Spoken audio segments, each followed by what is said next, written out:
So pumutok nga ang balita ngayon na namatay na raw si former Senate President Juan Ponce Enrile. So guys, Rocky Turon ulit nagbabalik.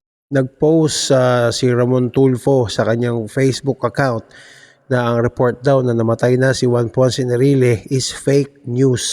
So sabi nga sa post, as of 9:08 PM today, Enrile is still alive according sa anak niya na si Juan or si Jack Ponce Enrile Jr. So according nga sa anak niya si Jack, however, his father may go anytime soon.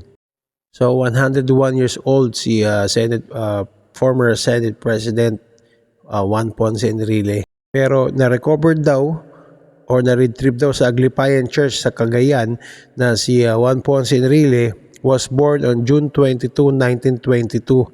So that makes him 103 years old. Ang alam ko kasing birthday na to is February 14 eh. So yun lang guys, sana kahit alam kong maraming galit, marami nagdadasal sa mga galit kay Juan Ponce Enrile, sana doon pa rin sana yung respeto na lang.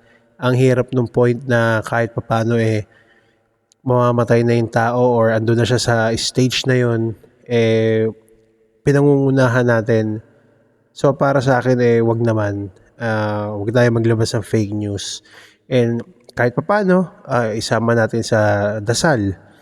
And ako lang naman ang para sa akin lang naman sana sa kinahaba-haba ng buhay niya dito sa mundo, na tinahak niya dito sa mundo, isa lang naman ang gusto ko sanang mangyari o maparating sa kanya, na sana nakuha niya o tinanggap niya ang Panginoon sa buhay niya.